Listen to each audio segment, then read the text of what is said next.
हरे कृष्णा। तो हम सभी श्रीपाद मध्वाचार्य उनके क्षेत्र में आए हैं और मध्वाचार्य जी ने बहुत सारे असाधारण कार्य किए हैं और विशेषकर जो कि बहुत बड़े स्तर पर मायावाद निर्विशेषवाद फैला हुआ था उसका उन्होंने खंडन किया और वैष्णव सिद्धांत को स्थापित किया। और वो स्वयं हनुमान जी हैं, वायुदेव हैं, भीमसेन हैं। तो कुछ ही दिनों के पश्चात अभी श्री रामनवमी उत्सव आने वाला है। तो हनुमान जी के बारे में, उनके गुणों के बारे में, उनकी लीलाओं के बारे में, उनका कितना समर्पण है भगवान की सेवा के लिए, उसके बारे में हम चर्चा करेंगे। और मुख्यतः जो सुंदर कांड है, जो कि बहुत उत्तर भारत में तो बहुत प्रसिद्ध है और मंगलवार शनिवार को सब सुंदरकांड का पाठ करते हैं। लेकिन सुंदरकांड में इतनी सारी शिक्षाएं हैं और सुंदरकांड में भगवान राम की प्रत्यक्ष रूप से उनकी लीलाओं का वर्णन नहीं किया गया है। रामायण में जितने भी कांड हैं वो भगवान की लीलाओं के आधार पर रखे गए हैं। जैसे किष्किंधा कांड है तो किष्किंधा क्षेत्र में भगवान की लीलाएं हैं। अरण्य कांड है तो दंडकारण्य है ना, जो नासिक के पास में, वहाँ पर भगवान रामचंद्र की लीला है। युद्ध कांड तो वहाँ पे भगवान युद्ध कर रहे हैं। लेकिन सुंदर कांड में भगवान राम का प्रत्यक्ष रूप से ऐसे भक्तों के साथ आदान प्रदान है, वो वर्णन नहीं किया गया। तो सुंदर कांड की तुरंत बाद भगवान राम को जब हनुमान जी संदेश सुनाते हैं तो उसका वर्णन आता है। और सुंदर कांड से पहले किष्किंधा कांड में जब सभी वानरों को भेजा जाता है उसके बारे में वर्णन आता है। तो इसकी सुंदरता जो है, इसके बहुत सारे अलग अलग कारण हैं।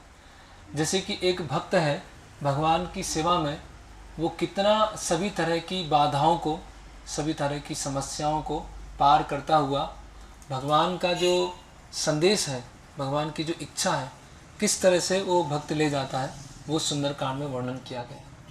एक जीव को इस भौतिक संसार में कैसे रहना चाहिए, जो सीता माता के चरित्र से सुंदरकांड में बताया गया है, तो वो प्रदर्शित किया जाता है।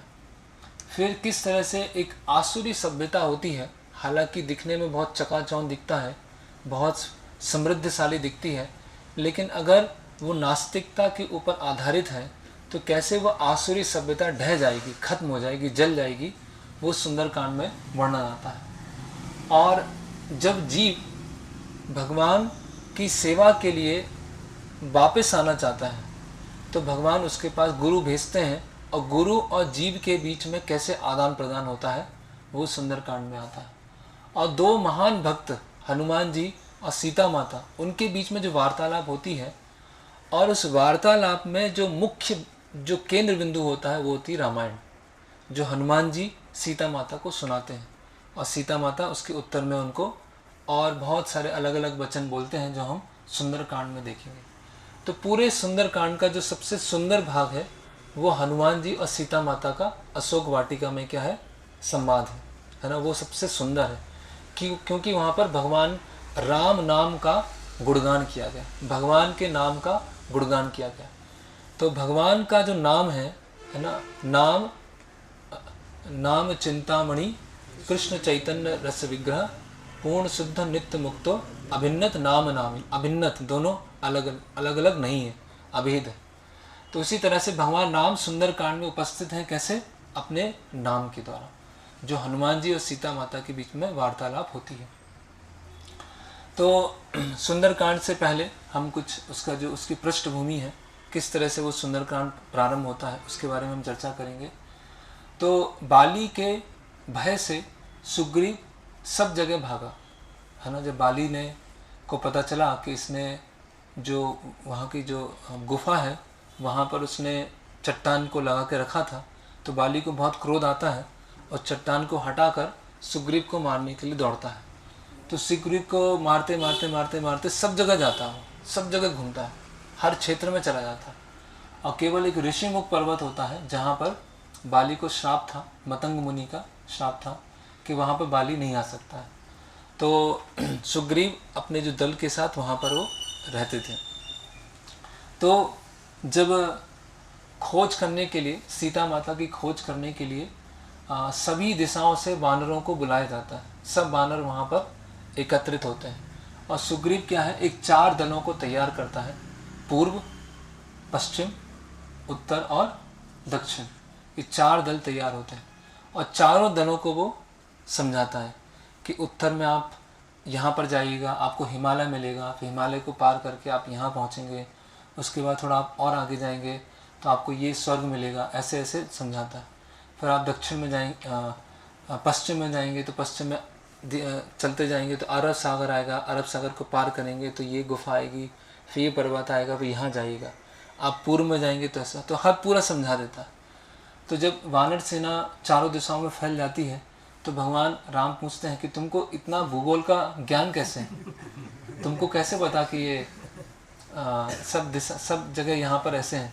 बोले जब बाली मेरे पीछे भागा था और मैं हर दिशा में हर जगह पर छुपने का प्रयास कर रहा था, लेकिन कोई भी जगह नहीं मिली, तो इसीलिए वो मुझे सब कुछ याद है।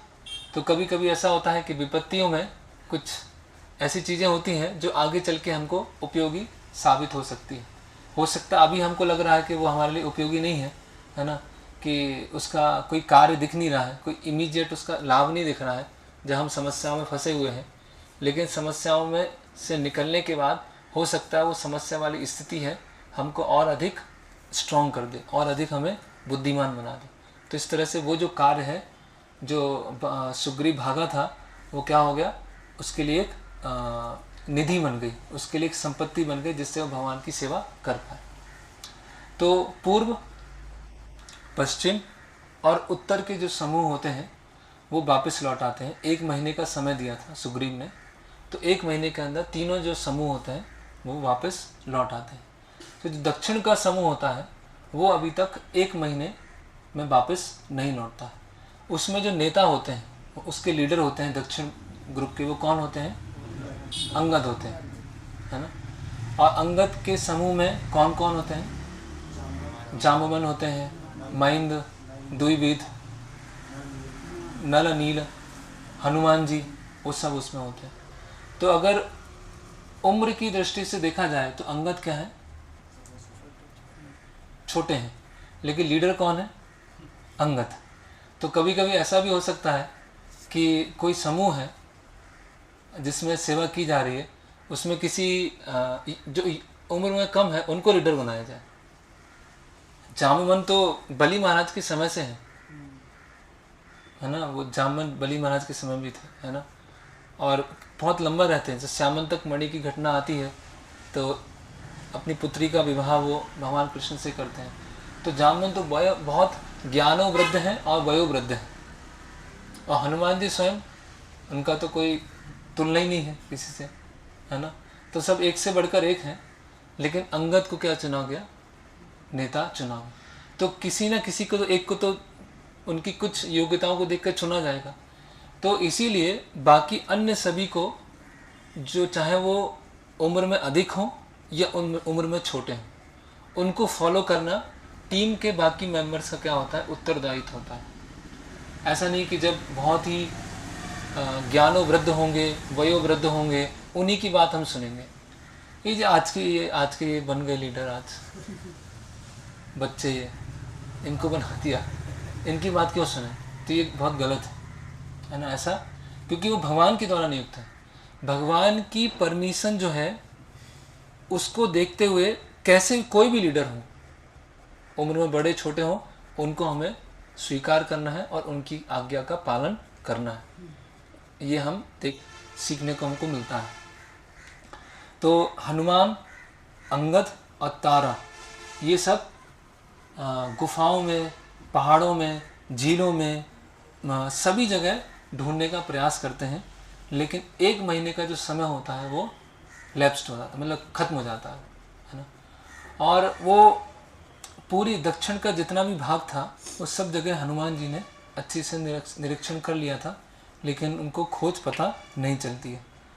तो जो वहाँ वानर सेना खड़ी होती है, जाम्बवन है, अंगद है, हनुमान है, गवाक्ष सब खड़े होते हैं, तो उनको क्या दिखाई देती है, गुफा दिखाई देती है। उस गुफा वो थी ऋक्षविल था, वो ऋक्षविल, है ना। तो और उस समय क्या थे, वो लोग बहुत भूखे प्यासे थे, बहुत समय से ढूंढ रहे थे, बहुत ज़्यादा भूखे प्यासे, है ना। तो वो ऋक्षविल देखते हैं, तो ऋक्षविल जो थी एक गुफा थी, बहुत सुंदर गुफा थी, जिसको मय दानव ने बनाया था। और मय दानव ने ये जो गुफा थी मेरु सावरणी की पुत्री हेमा के लिए बनाया था। और हेमा जो थी उनकी एक मित्र थी जिसका नाम था स्वयं प्रभा। तो ये स्वयं प्रभा यहाँ पर पहरेदारी करती थी। तो हनुमान जी, जामवन, अंगद सब लोग उस गुफा के अंदर प्रवेश कर गए। और जब उन्होंने दूर से देखा कि यहाँ पर फल लगे हुए हैं, यहाँ पे झील है, पानी है, तो बिल्कुल प्रसन्नचित हो गए कि इतना हम भूखे प्यासे थे और हमको ये सब दिख रहा है। तो उसके अंदर चलते गए और थोड़े समय के बाद उन्होंने देखा कि एक कोई स्त्री, कोई तपस्विनी कोई स्त्री जो कि बहुत तेजोमय है, एकदम कांतिमय है, वो वहाँ से आती है ना। और वो अपने परिचय देती हैं कि मैं स्वयं प्रभा हूँ और जो मेरु सावरणी की पुत्री है हेमा, उनकी मैं मित्र हूँ। और मुझे इस जो गुफा है ऋक्षविल जो मय दानव ने बनाई है, मय दानव ने और भी बहुत सारी चीज़ें बनाई हैं। इंद्रप्रस्थ का जो महल है वो मय दानव ने बनाया। और जो ये हम यूज करना है टेक्नोलॉजी, वो भी मय दानव के लोग से आई है। तो मय दानव की कुछ चीज़ें भगवान की सेवा में लग सकती हैं। तो स्वयं प्रभा प्रश्न पूछते हैं कि आप लोग कौन हैं, आप लोग कहाँ से आए हैं और आप इस गुफा के अंदर कैसे प्रवेश कर गए। तो हनुमान जी को सब आगे करते हैं कि आप बताइए। तो हनुमान जी को जब भी अवसर मिलता है वो राम नाम का गुणगान चालू कर देते हैं और रामायण सुनाना चालू कर देते हैं। हनुमान जी का एक विशेष वो है ना। तो हनुमान जी बोलते हैं कि अयोध्या के राजा जो दशरथ हैं, उनकी आज्ञा से उनके पुत्र 14 साल के लिए वनवास में गए, है ना। और वहाँ पे उनकी पत्नी का अपहरण हुआ। फिर वो ढूंढते उन्होंने सुग्रीव से मित्रता किया और सुग्रीव ने हम वानरों की सेनाओं को चारों दिशाओं में भेजा और हम यहाँ पर आए हैं, सीता देवी को ढूंढते यहाँ पर पहुँचे हैं। और हनुमान जी बोलते हैं कि हमारा 1 महीना जो है ऑलरेडी निकल चुका है ना। अब तो आप अगर कुछ सहायता कर सकें हमारी तो आप बताइए, है ना। तो स्वयं प्रभा बोलती हैं और उस समय स्वयं प्रभा बोलती हैं कि आप पानी पी लीजिए और फल वगैरह खा लीजिए, आप लोग बहुत भूखे और प्यासे हैं, फिर मैं आपकी मदद करती हूँ। तो बोलते हैं कि सारे वानर क्या है अपनी आंखें बंद कर लें और कुछ क्षणों में मैं आपको एक ऐसी जगह भेज दूँगी कि वहाँ से आपका जो रास्ता है और नज़दीक हो जाएगा। तो वो भोजन करते हैं, पानी पीते हैं और फिर आते हैं, आंखें अपने नेत्र बंद करते हैं और अपनी योगिक सिद्धि से स्वयं प्रभा क्या करती है, वानरों को समुद्र तट के पास में वहाँ पर छोड़ देते हैं। सारे वानर कहाँ पहुँचते हैं, समुद्र तट के पास में पहुँच जाते हैं। तो समुद्र तट के पास पहुँचने पर जो पूरी वानर सेना होती है, जब वो विशाल समुद्र को देखती है ना, जैसे अभी हम जाने वाले हैं बीच पर, तो विशाल समुद्र को देखती है कि कुछ पता ही नहीं, अता पता नहीं कहाँ जाना है, इधर जाना है, सामने जाना है। और मतलब लंका के बारे में भी उनको स्पष्ट रूप से पता नहीं था, है ना। किन्होंने चुराया है उसके बारे में भी स्पष्ट रूप से पता नहीं था, है ना। हालांकि रावण के बारे में पता था। तो जब पूरी वानर सेना देखती है कि इतना बड़ा समुद्र है, ये तो असंभव है, अब तो हम आगे कुछ कर नहीं पाएंगे।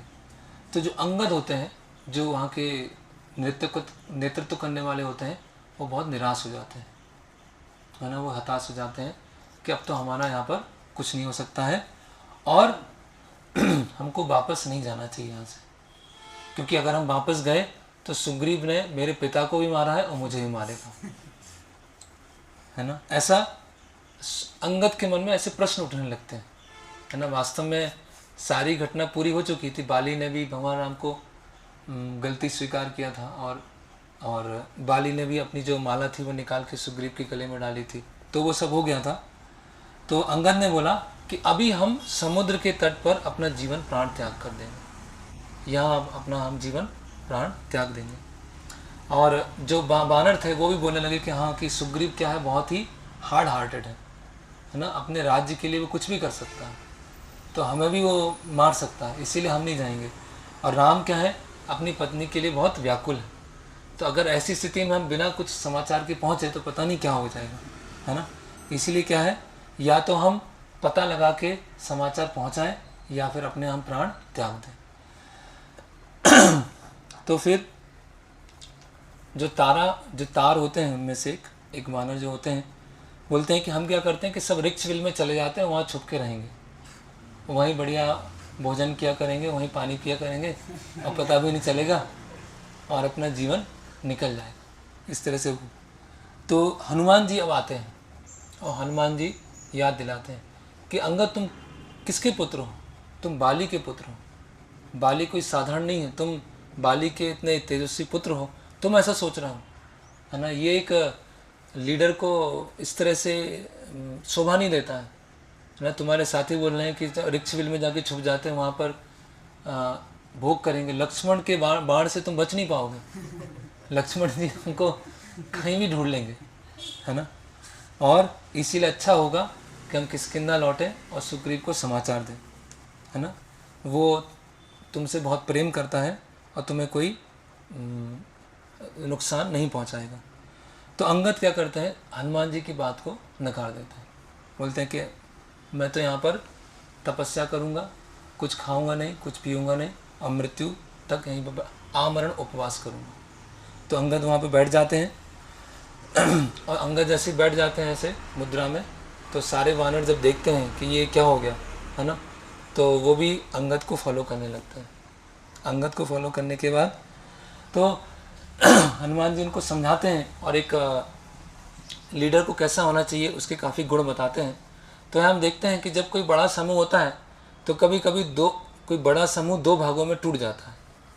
एक समूह एक तरह का ओपिनियन रखता है और दूसरा समूह दूसरे तरह का ओपिनियन रखता है ना।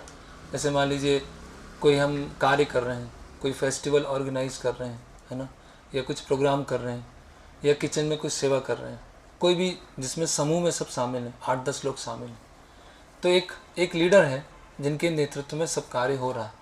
लेकिन उनमें से कोई एक जो होते हैं वो ऐसे निकल के आते हैं कि वो एक जो पूरा समूह था उसको दो भागों में विभाजित कर देते हैं। तो कुछ समूह के लोग होते हैं एक को अधिक मानते हैं और कुछ समूह के लोग होते हैं वो एक को अधिक मानते हैं। तो इससे क्या होती है कि समूह की जो शक्ति होती है वो कम हो जाती है। ऐसा हमको प्रतीत होता है कि समूह से अलग रहकर सेवा करने से हम ज़्यादा अच्छे से सेवा कर पाएंगे, ज़्यादा अपनी शक्ति लगा पाएंगे। लेकिन जो ओवरऑल जब समूह साथ में होता है, पूरा भक्तों का समूह साथ में है, जब वो एक सेवा करता है तो उससे क्या होता है, अधिक शक्ति प्रभावित होती है। तो ये देखते हैं, तो ये कलयुग का एक लक्षण है कि भक्तों को वो साथ में रहने नहीं देता है। जैसे भक्त साथ में रहते हैं तो, है ना, जैसे डिफरेंसेस ऑफ ओपिनियन, मतभेद उनमें आपस में उत्पन्न हो जाते हैं। और इन मतभेदों के कारण ऐसा होता है, बहुत ऐसा चांस होता है, जैसे अभी समूह है तो समूह में मान लीजिए ग्रुप है, कोई फेस्टिवल ऑर्गेनाइज कर रहे हैं या किचन में है, तो उसमें एक ग्रुप है कि उन लीडर के अलावा भी एक ऐसे भक्त हैं उसमें जो भी वो भी अच्छे से कर सकते हैं, या जो फेस्टिवल ऑर्गेनाइज़र हैं उनमें से एक मुख्य जो है उनमें के अलावा भी कोई है जो अच्छे से कर सकते हैं। तो क्या होगा, 8 भक्त हैं तो 5 उनके साथ चलेगा और 3 उनके साथ चलेगा। अभी ये 4 अपने तरीके से काम कर रहे हैं और 6 अपने तरीके से काम कर रहे हैं। तो क्या होगी, ऊर्जा जो होगी वो एक कंसंट्रेटेड नहीं हो पाएगी। वो 6 अपने काम कर रहे होंगे और 4 अपने काम कर रहे हैं। वो 6 इनसे बात नहीं कर रहे होंगे, 4 इनसे बात नहीं कर रहे, या बात भी कर रहे होंगे तो आदान प्रदान आपस में नहीं कर रहे होंगे। तो इससे क्या होगा, अच्छे से सेवा नहीं हो पाएगी। तो कुछ ऐसे हुआ कि कुछ वानर जो हैं अंगद के साथ में चले गए जो आमरण उपवास कर रहे हैं, और कुछ समूह जो है हनुमान जी के साथ में चले गए। एक बोल रहे हैं कि हम आमरण उपवास करेंगे, यहीं पर रहेंगे, और जो एक ग्रुप है वो बोल रहा है कि नहीं, हमें खोज करना चाहिए, या हम असफल रहे तो हमें किष्किंधा जाके समाचार देना चाहिए। तो ये बहुत महत्वपूर्ण होता है। इसीलिए समूह कभी टूटना नहीं चाहिए। हमें लग सकता है कि सेवा अच्छी करेंगे, लेकिन हमें जो नेता हैं उनको अन्य लोगों से सलाह जरूर लेना चाहिए, एडवाइस ज़रूर लेना चाहिए। अगर वो कहीं ब्लॉक हो गए या उनको कुछ समझ में नहीं आ रहा है, ये चीज़ें स्पष्ट नहीं हैं, तो उनके साथ वालों से उनको सलाह विचार विमर्श जरूर लेना चाहिए। अगर वो विचार विमर्श नहीं लेंगे तो हो सकता है कि जो लीडर हैं उनके ऊपर जो ऐसी स्थिति है उसके कारण वो उससे निकलने में अपने आप को असक्षम अनुभव करें, जिससे वो निकल नहीं पाए। तो हो सकता है कि कोई दूसरे भक्त हों, उनसे पूछा जाए और वो उससे निकल पाए। तो अंगद क्या है, एक तरह से वो ये भी मान रहे हैं कि मैंने अपनी सेवा पूरा नहीं किया, इसीलिए मुझे शरीर त्याग देना चाहिए। लेकिन हनुमान जी बोल रहे हैं कि आप हार मत मानिए, है ना, अभी हम प्रयास करते हैं, या प्रयास नहीं होता है तो हम किष्किंधा वापस आते हैं। लेकिन अंगद ऐसा करने लगते हैं। तो जो यूनिटी है वो क्या हो गई, टूट गई। तो अब क्या होते हैं, तो जब अंगद इस तरह से प्रार्थना करने लगते हैं और भगवान नाम का स्मरण करने लगते हैं, और बाकी वानर भी क्या है, स्मरण करने लगते हैं भगवान नाम का, और आमरण के लिए वो आमरण उपवास के लिए बैठे हुए। तो क्या बोलते हैं, रामस्य वनवासं च क्षयं दशरथस्य च धनस्थानं वधं चैव जटायुषा हरणं चैव वैदेह बालिना च वधं तथा रामकोपं च वधतां हरिणां भयम आगतः। तो वो इस तरह से वो आपस में चर्चा कर रहे हैं, है ना। और जब वो ये बोलते हैं कि जन स्थानम वधम चैव जटायुयस, कि सीता देवी की रक्षा करने के लिए जटायु ने भी अपने प्राण त्याग दिए, इस तरह से वो बात कर। तो क्या होते हैं कि बहुत बड़ा गिद्ध है ना, जो का नाम था संपाति, जो कि जटायु के बड़े भाई थे। तो संपाति जो थे आकाश में ऊपर उड़ रहे थे, और जो गिद्ध होते हैं उनकी दृष्टि क्या होती है, बहुत तेज होती है, वो कहीं भी देख सकते हैं। तो संपाति सोचते हैं कि आज तो बिना मेहनत किए हुए वो मिल गया, आज खाना मिल गया। जो वानर हैं इस तरह से ये बैठे हुए हैं, तो ये मरना चाहते हैं इसीलिए यहाँ बैठे हुए हैं, तो उनको मैं अच्छे से खाऊंगा। इस तरह से संपाति विचार करते हैं और धीरे धीरे नीचे आने लगते हैं, है ना। और अंगद वहाँ बोलते हैं कि ये जो गिद्ध है वो यम के समान है, यम जो है वो गिद्ध बन के आए हैं और आज हमें खा जाएंगे। और क्या बोलते हैं, तथा सर्वाणि भूतानि तिर्यक योनि गतानि पि प्रियम कुर्वन्ति रामस्य तक्ता प्राणम यथा वयम, कि जो पशु हैं, पक्षी हैं, वो भी राम से प्रेम करते हैं, और जटायु ने भी भगवान राम के लिए अपने प्राणों को त्याग दिया। कितने महान है ना। तो जब, और क्या बोलते हैं, अगर जटायु कुछ समय तक वहाँ पर रहते तो हो सकता भगवान राम वहाँ पर आ जाते और राक्षस के साथ युद्ध करते और ऐसी स्थिति नहीं बनती। तो संपाति ये सब सुन रहे होते हैं, और जब संपाति सुन रहे होते हैं तो तुरंत उनको क्या होता है, पता चलता है कि अरे ये ऐसा कैसे हो गया, मेरा जो भाई है जटायु उनकी मृत्यु हो गई है। तो वो थोड़े से व्याकुल होते हैं, है ना, और पूछते हैं कि क्या हुआ, मैंने भगवान जो राम है और जटायु उनकी मित्रता कैसे हुई और जटायु की मृत्यु कैसे हुई, आप थोड़ा बताएंगे, है ना। तो अंगद क्या होते हैं, पूरी हिस्ट्री बताते हैं कि कैसे कैसे क्या हुआ, है ना। और जब रावण अपहरण करके सीता देवी को ले जा रहा था तो रावण ने क्या किया था, जटायु के एक पंख को काट दिया था, और एक पंख को काटने के बाद वो बहुत ज़्यादा एकदम परेशान हो गए थे, व्याकुल हो गए थे, और बाद में उन्होंने अपने देह त्याग दिए। और हम लोग एक विशेष कार्य के लिए यहाँ पर आए हैं, सीता देवी का खोज करने आए हैं, लेकिन अभी वो कार्य पूरा नहीं हो पाया है, इसीलिए हम आमरण उपवास कर रहे हैं। हमारा जो प्रयास है वो असफल हो गया। इस तरह से वो संक्षिप्त रूप में बता देते हैं। तो संपाति जो होते हैं वो बहुत दुखी हो जाते हैं इसको सुनकर। अभी क्या होता है कि जब ग्रुप टूट गया तो बाहर से अगर कुछ समस्या आ गई तो ग्रुप एक हो जाता है ना।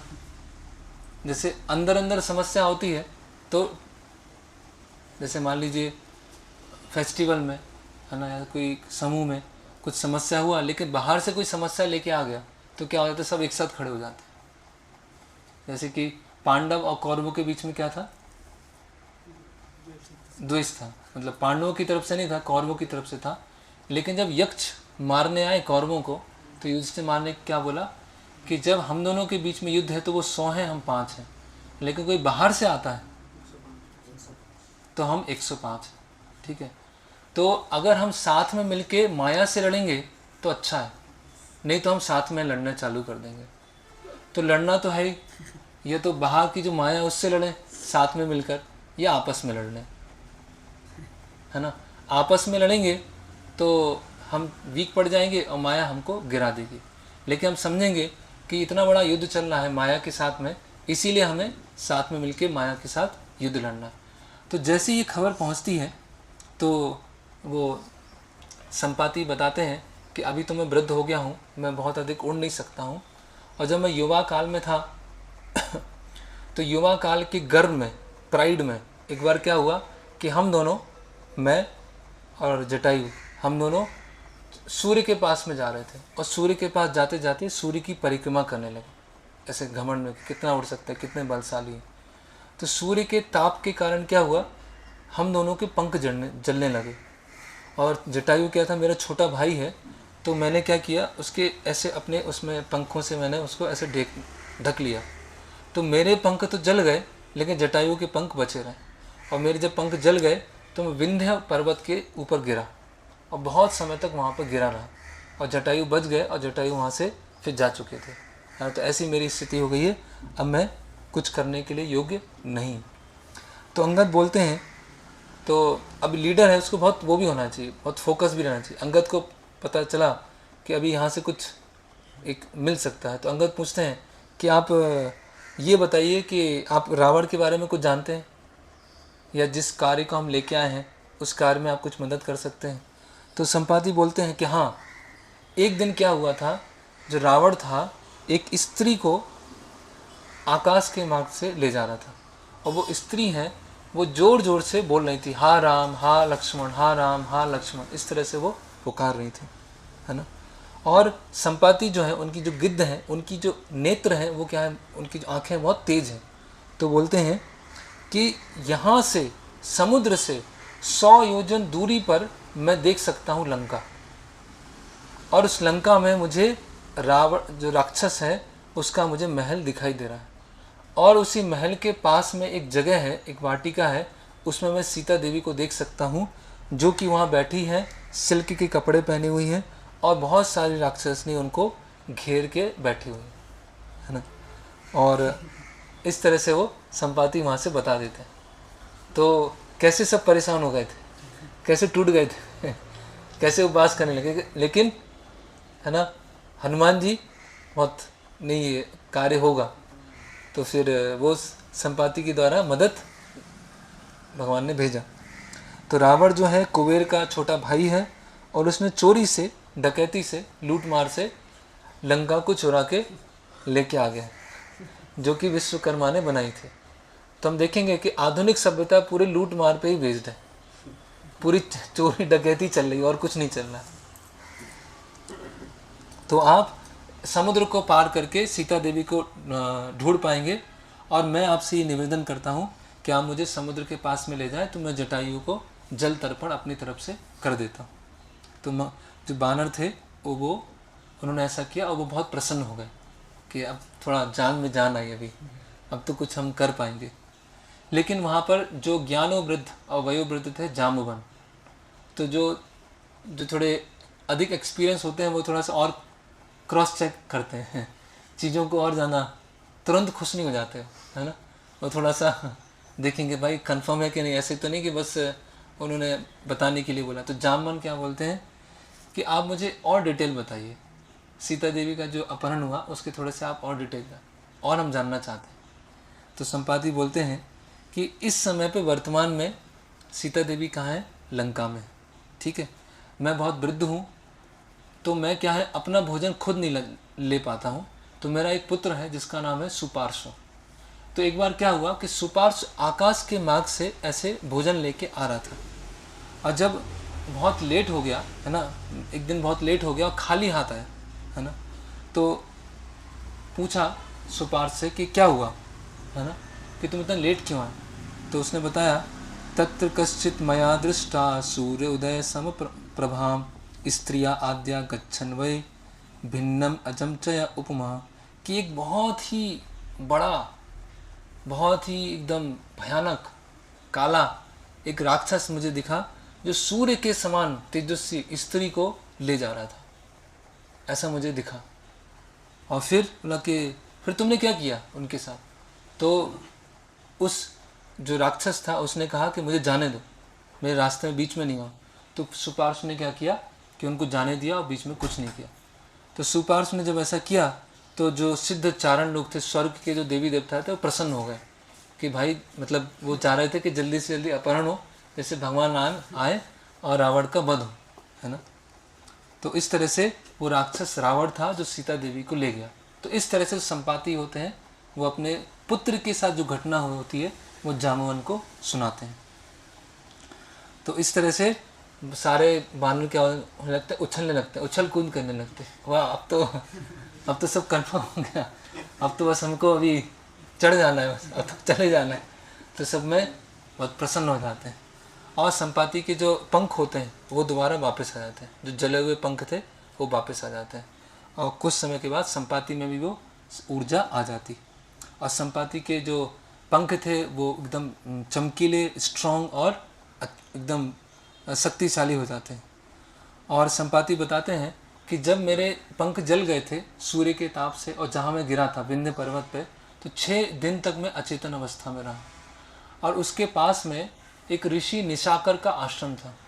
तो मैं ऋषि निशाकर के पास में गया, तो वहाँ पर अलग अलग देवर्षि राजर्षियों के बीच में चर्चा चल रही थी कि कुछ समय के बाद भगवान राम का अवतार होने वाला है। तो संपाति ने कहा ऋषि निशाकर से कि आप तो सब बहुत शक्तिशाली हैं, तो मेरे पंख वापस आ जाए, आप ऐसा कुछ कीजिए। तो निशाकर ऋषि कहते हैं कि तुमको 8000 वर्ष के लिए तब प्रतीक्षा करना पड़ेगा, 8000 वर्ष प्रतीक्षा करना पड़ेगा। और जब तुम वानरों की सेना को बताओगे कि सीता देवी कहाँ गई हैं, जब तुम्हारे पंख क्या हो जाएंगे, वापस आ जाएंगे, है ना। तो हम समझ सकते हैं कि भगवान राम आने वाले हैं, उसका वर्णन है। वो क्या 8000 साल पहले नारद मुनि, अन्य जो ऋषिगण हैं, वो बैठ के चर्चा कर रहे हैं। तो तुरंत उन्होंने क्यों नहीं दिए पंख?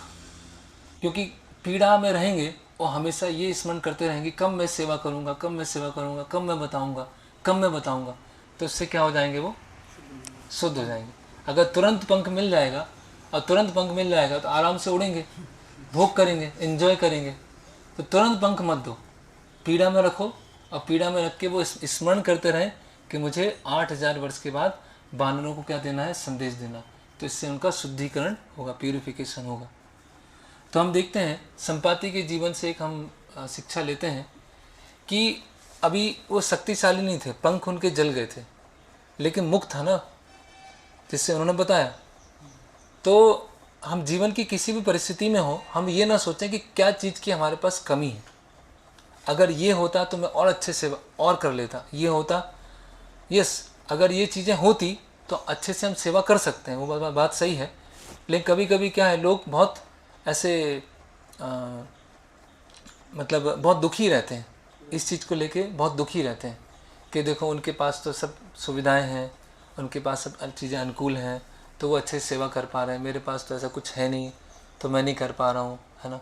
तो भगवान ने हमको क्या दिया है उसके लिए कृतज्ञता होना चाहिए।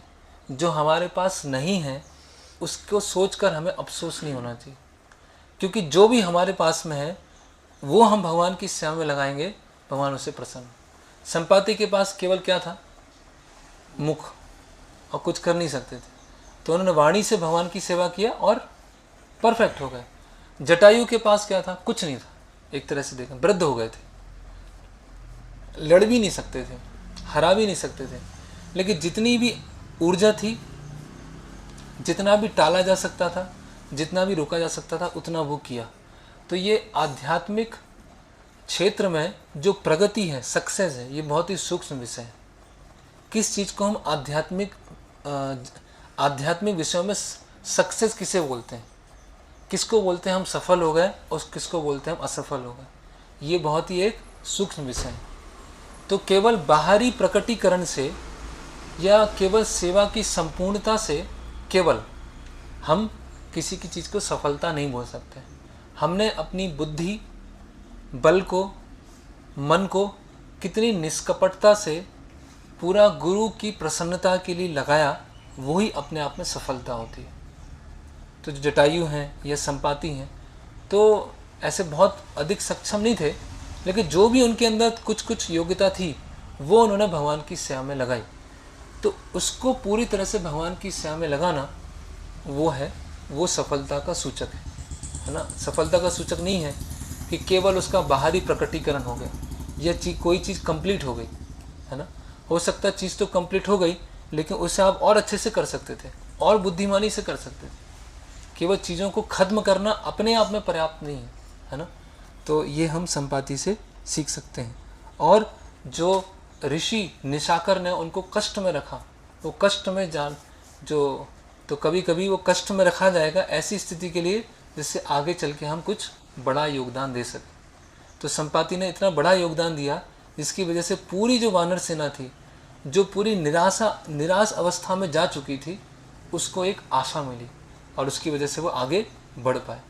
तो बस भगवान की कृपा पर, भगवान के आश्रित रहते हुए चलते रहना, कार्य करते रहना, है ना। बाहरी परिस्थितियों से अप्रभावित रहते हुए चलते रहना है। तो भगवान क्या होंगे, हमसे ऐसे कार्य करा सकते हैं जो हम खुद नहीं सोचें कि हम ऐसी सेवा कर पाएंगे, क्योंकि हमारा दायरा जो है, हमारा दृष्टिकोण है, बहुत छोटा है। और भगवान अपने पूरे मिशन में, भगवान का बहुत बड़ा मिशन है कि पूरे इस जगत में, पृथ्वी पर कृष्ण भावनामृत के साम्राज्य को स्थापित करना है।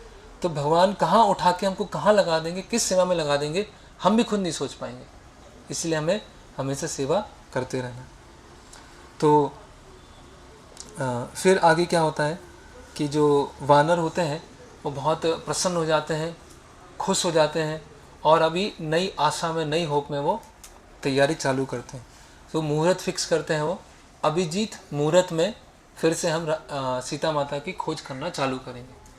तो वैदिक संस्कृति में हम देखते हैं, जैसे वर्णाश्रम में, कि मुहूर्त, कौन सा कार्य किस समय करना है, एक विशेष मुहूर्त होते हैं। तो रावण ने क्या किया था, एक विशेष मुहूर्त में सीता देवी का अपहरण किया था। रावण बहुत विद्वान था, बहुत ज्ञानी था, पंडित था। तो रावण ने विशेष मुहूर्त में, उसने देखा था कि इस मुहूर्त में अगर अपहरण किया गया, इस मुहूर्त में अगर कोई चीज़ को लिया जाता है तो वो कभी वापस नहीं जाती, हमेशा उसके पास में रहती है। और जटायु ने युद्ध करके उस मुहूर्त को बदल दिया। और जटायु ने क्या, उस मुहूर्त के बाद जो अगला मुहूर्त लगता है, उस मुहूर्त में अगर कोई वस्तु चुराई जाए तो वो तुरंत वापस आ जाती है। और जटायु ने उसको विलंब करके इस तरह की स्थिति लेके आए। तो सही चीज, कहाँ कौन सी सेवा कब कहाँ लग जाए कुछ हम कह नहीं सकते, है ना। तो वो जो योगदान था, वो कितना बड़ा योगदान था जटायु का। तो अभिजीत मुहूर्त में उन्होंने चालू किया। जैसे अभी श्रीनिधि प्रभु आए थे, तो मैंने पूछा आप कब जा रहे हैं, तो बोले मैं इस तारीख को जा रहा हूँ, इस समय हम लोग जाएंगे। तो बोले कैसे डिसाइड किया, बोले हम नंदग्राम में मुहूर्त निकालते हैं, जब कहीं जाते हैं लौटते हैं तो मुहूर्त के अनुसार ही जाते हैं, क्योंकि सारे जो नक्षत्र हैं, सारे ग्रह हैं, वो एक विशेष स्थिति को बनाते हैं, शुभ और अशुभ, उसको देखते हुए ऐसे मुहूर्त निकाले जाते हैं। तो समुद्र के पास में वो पहुँचते हैं, सारी वानर सेना पहुँच जाती है। और वहाँ पर समुद्र में बड़े बड़े मछलियाँ दिख रही होती हैं, पहाड़ दिख रहे होते हैं, लहरें दिख रही होती हैं। तो सब बंदर सोचते हैं कि अब क्या किया जाए, अब कैसे इस समुद्र को पार किया जाए, है ना। अंगद बोलते हैं कि कोई भी कार्य अगर चिंता में करेंगे तो वो कार्य अच्छे से नहीं होता, तो आप लोग चिंता मत कीजिए, कुछ उपाय ढूंढते हैं हम। आप क्यों ऐसे इतनी चिंता में आ गए, आराम से हम बातचीत करते हैं। तो अगली सुबह क्या करते हैं, अंगद क्या करते हैं, एक मीटिंग बुलाते हैं, मुख्य वानर होते हैं उनकी मीटिंग बुलाते हैं। हनुमान जी, जामुमन, महेंद्र, जो के मुख्य अच्छे, मतलब वो शक्तिशाली वानर थे, उनकी मीटिंग बुलाते हैं। तो एक नेता को ये भी करना चाहिए। नेता ऐसा नहीं कि बस एक बार उसने जो चीज़ सोच लिया बस वही कर रहा है।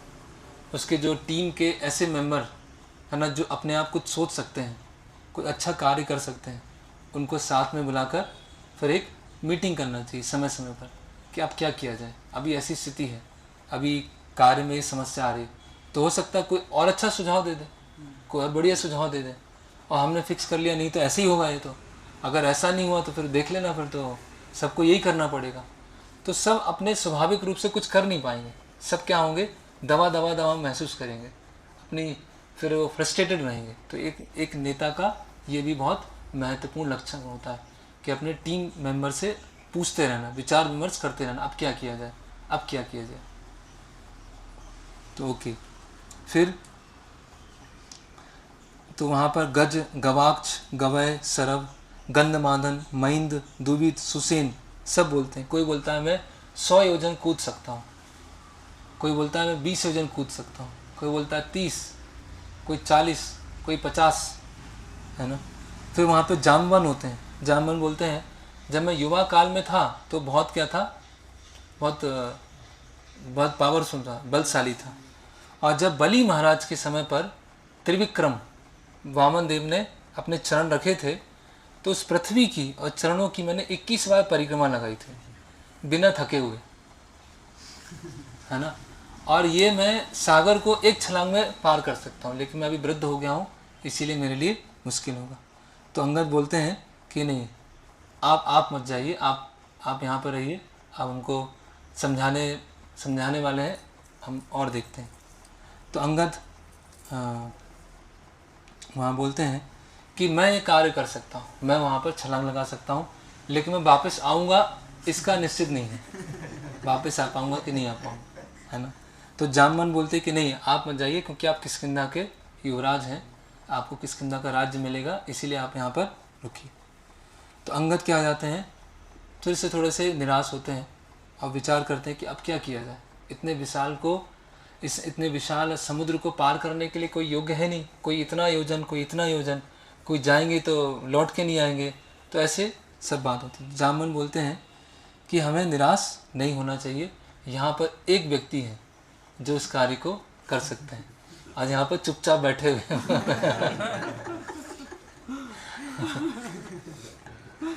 और जामवन बोलते हैं कि हमारे पास में ही आंजनेय हनुमान जी हैं जो इस कार्य को कर सकते हैं, है ना।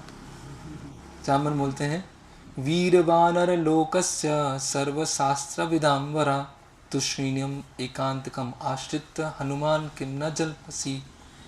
हनुमान किम न जल्पसी, तुम बोलते क्यों नहीं हनुमान, आप क्यों नहीं बोल रहे हैं, चुपचाप क्यों बैठे हुए आपके अंदर जो बुद्धिमता है, आपके अंदर जो ज्ञान है, आपके अंदर जो बल है, वो किसी के पास नहीं है, वो किसी से उसकी तुलना नहीं की जा सकती है।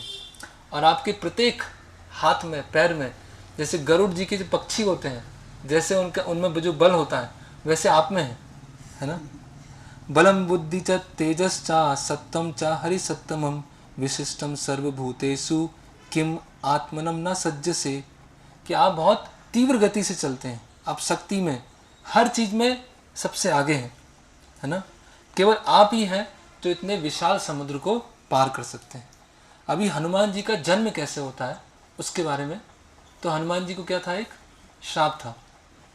क्या श्राप था, वो बहुत शरारती थे, है ना, बहुत ऋषि मुनियों को परेशान करना, उनका कमंडलू ले लेना, उनका बाल खींचना, ये सब करते थे। तो ऋषि मुनियों ने उनको श्राप दिया था। क्या श्राप दिया था, शक्तियाँ भूल जाएंगे, जब कोई उनको याद दिलाएगा तब उनको है, तब उनको स्मरण आएगा, शक्ति उनको वापस मिलेगा। तो इसीलिए हनुमान जी अब चुपचाप बैठे हुए और बताते हैं कि एक बार एक अप्सरा है जिसका नाम है पुंजक स्थला, वो अभी अंजना के रूप में आई है, अंजना माता के रूप में आई है, जो केसरी की पत्नी है। एक बार वायुदेव हैं जो माता अंजना को देखकर आकर्षित हो जाते हैं और उनको बिना ही फिजिकल कांटेक्ट के, बिना ही स्पर्श किए उनके अंदर गर्भ धारण करते हैं, है ना। और गर्भ धारण करने के पश्चात वायुदेव वहाँ से चले जाते हैं और अंजना माता के गर्भ से किनका जन्म होता है, वायुपुत्र आंजनेय। यहाँ पर साउथ इंडिया में आंजनेय अधिक बोला जाता है, हनुमान जी कम बोलते हैं। गुजरात में हनुमान दादा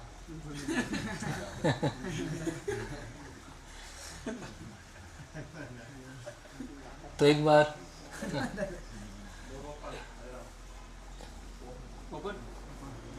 थोड़ी देर में। तो एक बार क्या होता है कि आंजनेय जो होते हैं वो देखते हैं, सूर्य को देखते हैं, है ना, और सूर्य को देखने के बाद लगता है कि उनको कोई ऐसे कोई फल है, तो वो जाते हैं छलांग लगाते हैं, पहुँचते जाते हैं। तो इंद्र को जब भी कोई शक्तिशाली होता है तो इंद्र को सबसे पहले समस्या हो जाती है, उसको पहले इनसिक्योरिटी फील होती है कि मेरी पोजीशन ना ले ले, मुझसे आगे ना निकल जाए। तो इंद्र पूरा ऐसे चरित्र है, उनको तुरंत अपनी सीट का हिलने का प्रॉब्लम हो जाती है उनको। तो इंद्र क्या करते हैं, अपने वज्र से उनकी ठोड़ी पर मारते हैं, और ठोड़ी को मारते हैं तो जो बालक जो होते हैं, आंजनेय होते हैं, वो नीचे गिरते हैं। तो इंद्र की ठोड़ी से मारने के बाद क्या होता है, उनका नाम क्या होता है, हनुमान, हनु जिस पर मारा, इसलिए उनका नाम क्या हनुमान। तो जब वायुदेव देखते हैं कि मेरे पुत्र के साथ ऐसा किया गया है ना, इंद्र ने वज्र से प्रहार किया, तो वायुदेव क्या हो जाते हैं, ऐसे पूरी वायु को अपने अंदर लेना चालू करते हैं, लेते जाते हैं, और पूरा क्या हो जाता है, पूरे संसार में जो वायु होती है वो लगभग समाप्त होने लगती है। ऐसा लगता है प्रलय आ गया, सब मर जाएंगे। तो सारे जो स्वर्ग के देवता होते हैं सब आते हैं, इंद्रदेव भी आते हैं और वायुदेव से प्रार्थना करते हैं, हमसे बहुत बड़ी गलती हो गई है, आपके अंश से आपके पुत्र को हमने ऐसा किया, तो अब हम क्या करते हैं, आपके पुत्र को वरदान देते हैं। तो ब्रह्मा जी बोलते हैं कि ये आपका जो पुत्र है वो किसी भी अस्त्र से, किसी भी दिव्य अस्त्र से, किसी भी मनुष्य के द्वारा अस्त्र से कोई इसका नुकसान नहीं कर पाएगा। और इंद्र बोलते हैं कि मैं इसको वरदान देता हूँ कि स्वच्छंद मरण का, कि जब इच्छा होगी तब वो मृत्यु ग्रहण करेंगे, है ना, इच्छा मृत्यु, है ना। तो इस तरह से क्या हुआ कि हनुमान जी को ब्रह्मा जी के माध्यम से और इंद्र से वरदान। हनुमान जी तो शुद्ध भक्त है, हनुमान जी तो हाँ, तो इसीलिए हनुमान जी को वायुपुत्र भी बोलते हैं, केसरी नंदन भी बोलते हैं, आंजनेय भी बोलते हैं, और शिव जी के भी पुत्र को भी कहा जाता है। शिव जी का जो वीर होता है वो वायुदेव अपने पास में रखते हैं, और उस वीर को जो माता अंजना है उनके घर में स्थानांतरित करते हैं। तो इसीलिए उनके बहुत सारे इस तरह से नाम हैं। तो अभी हम इसमें एक बहुत महत्वपूर्ण चीज़ देखते हैं कि हमें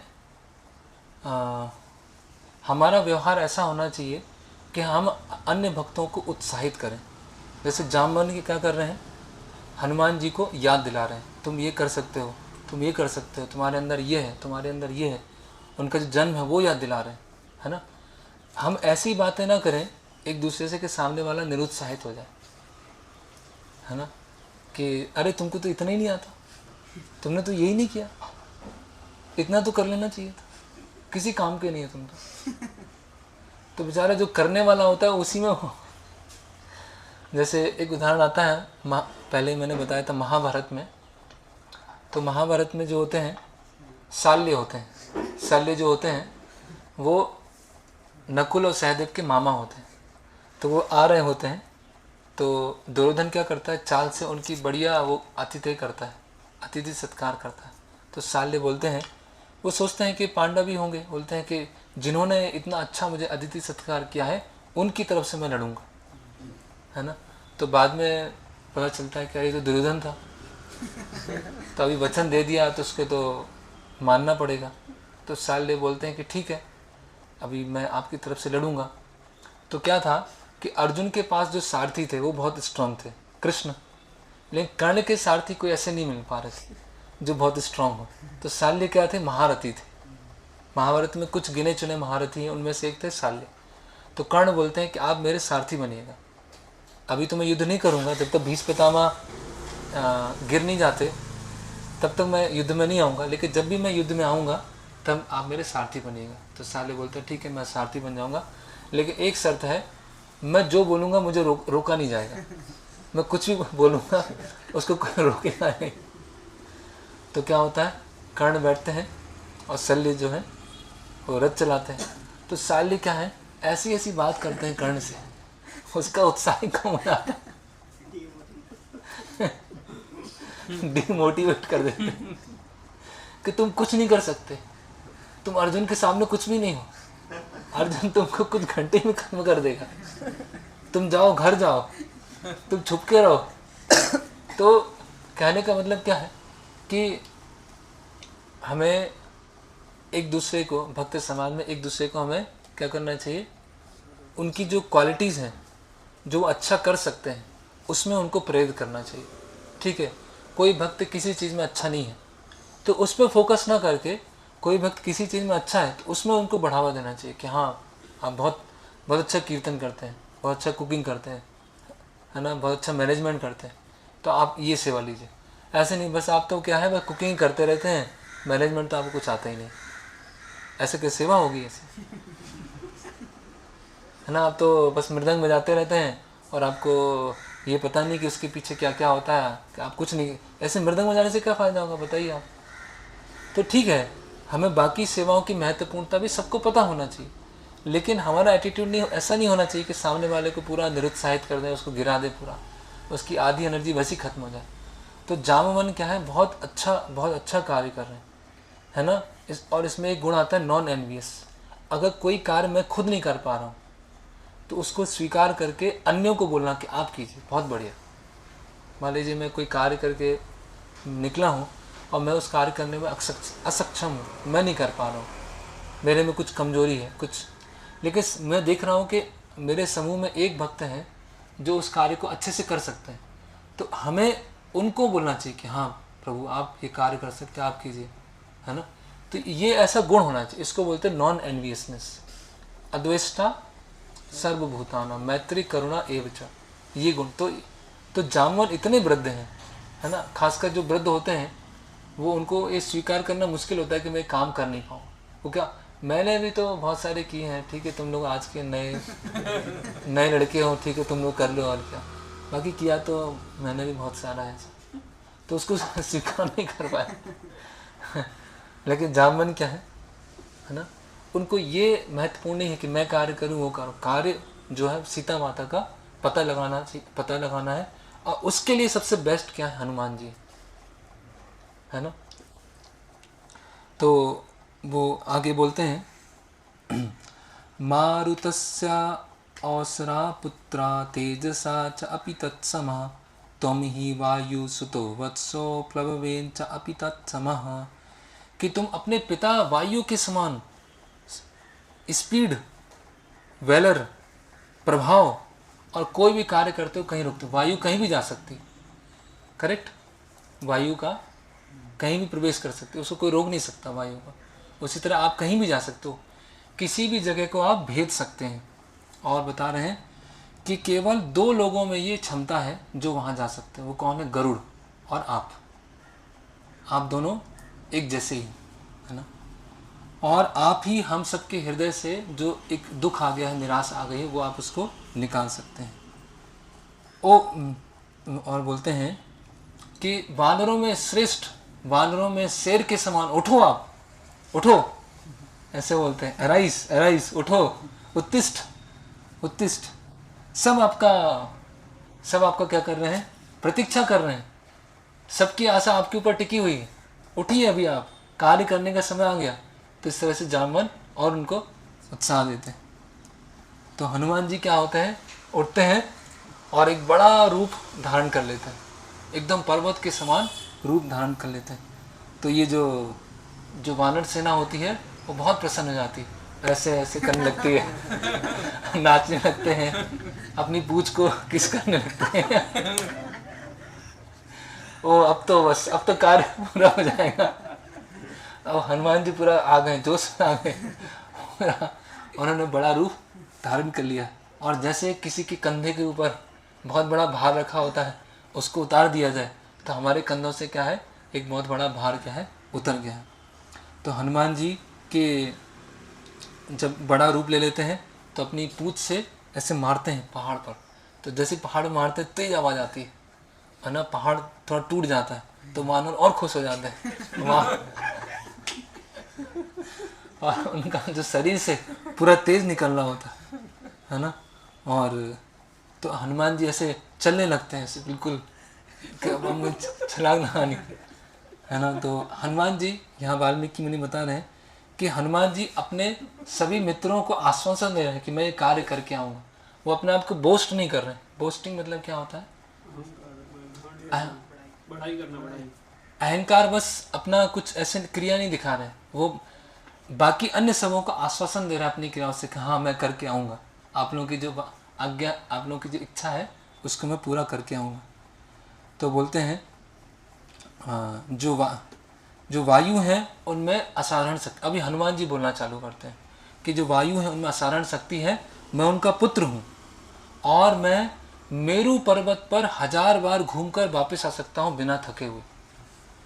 मेरू पर्वत के पास में जा सकता हूँ और जब मैं छलांग लगाऊंगा तो मेरे जो जांग है उनकी तेज से प्रभाव से समुद्र भी ऊपर उड़ जाएगा और जब मैं छलांग लगाऊंगा तो पर्वत भी क्या हो जाएगा, धंस जाऊंगा। केवल 3 लोग ही इस तरह से कार्य कर सकते हैं, मैं, गरुड़ जी और वायु। हम 3 लोग ही ये असाधारण कार्य कर सकते हैं।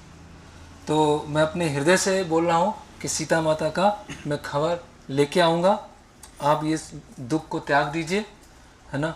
और मैं कई योजन, हजारों योजन, ये तो 100 योजन की बात है, मैं हजारों योजन बिना थके भी छलांग लगा सकता हूँ। और जिस तरह से गरुड़ जो हैं इंद्रलोक जाकर अमृत लेके आए थे, वैसे मैं भी कर सकता हूँ, इंद्रलोक जाके अमृत भी ला सकता हूँ। तो यहाँ पर बार बार गरुड़ जी और हनुमान जी की तुलना की जाए। अभी हम यहाँ मंदिरों में भी देख रहे हैं, है ना, गरुड़ जी हैं एक जगह, आंजनेय हनुमान जी, तो दोनों क्या है, सेवा के लिए तत्पर हैं। गरुड़ जी गरुड़ स्तंभ पे क्यों खड़े हैं? कि जब जैसे कार पार्किंग होती है ना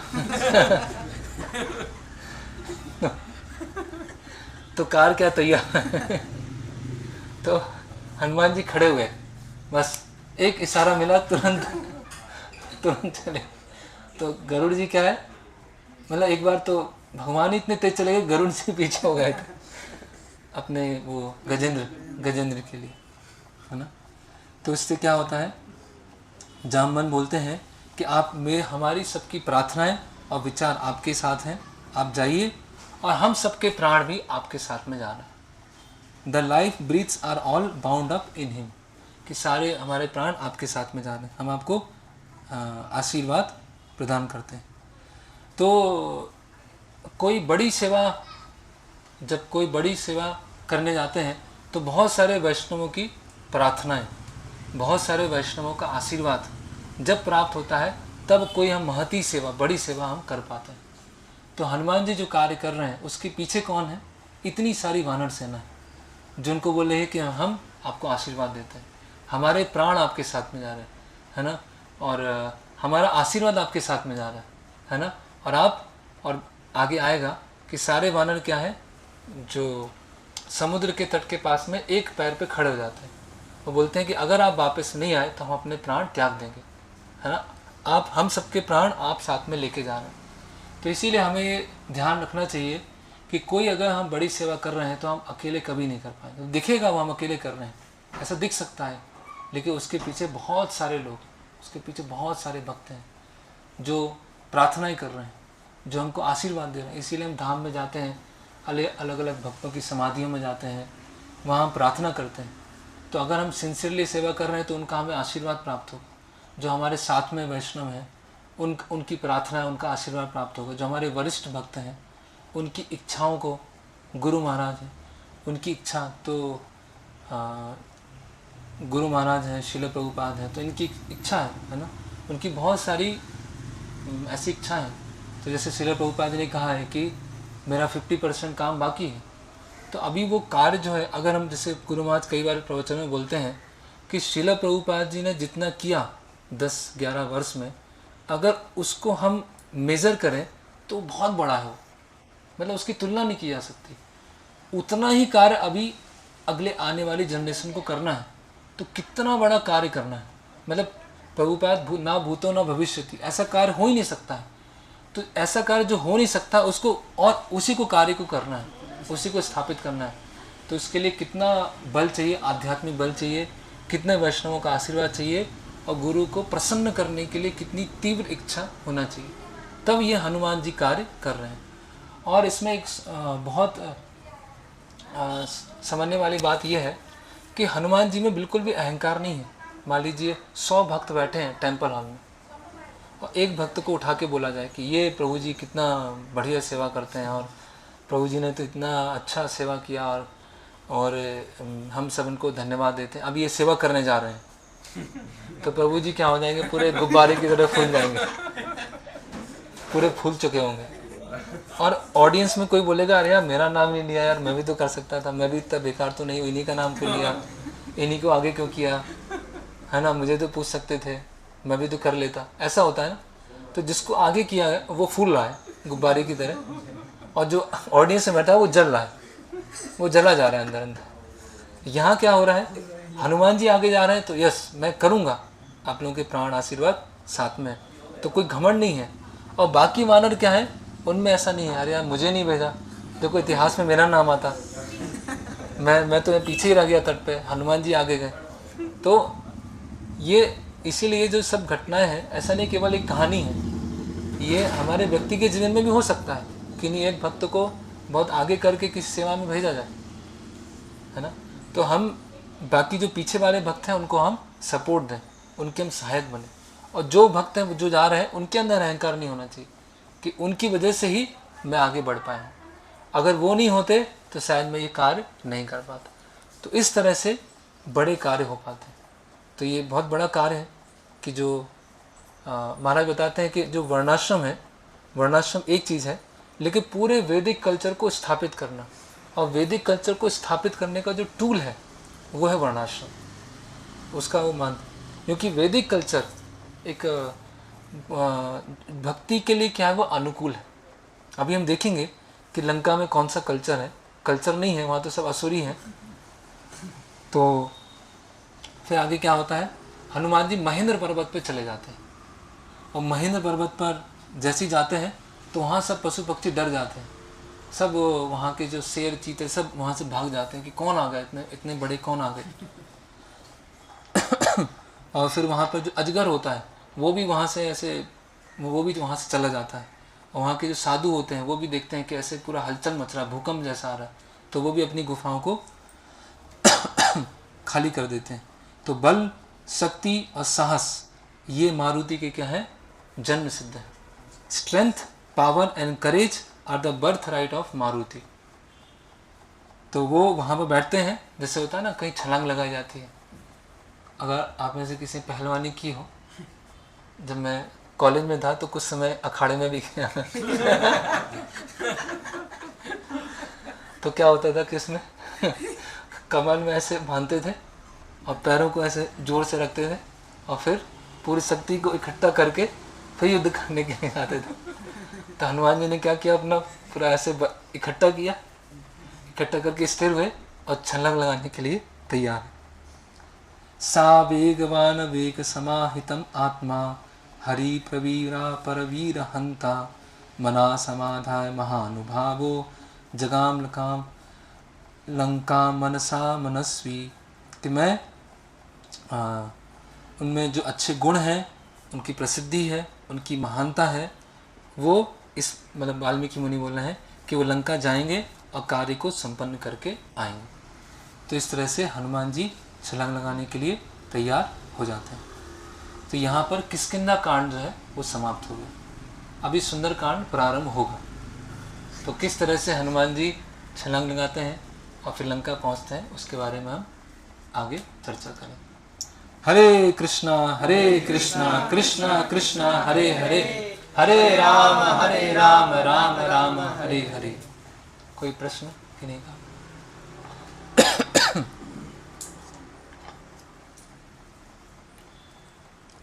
प्रश्न यह है कि जल्दी से माल पे बीच पहुंच जाए और स्नान करें।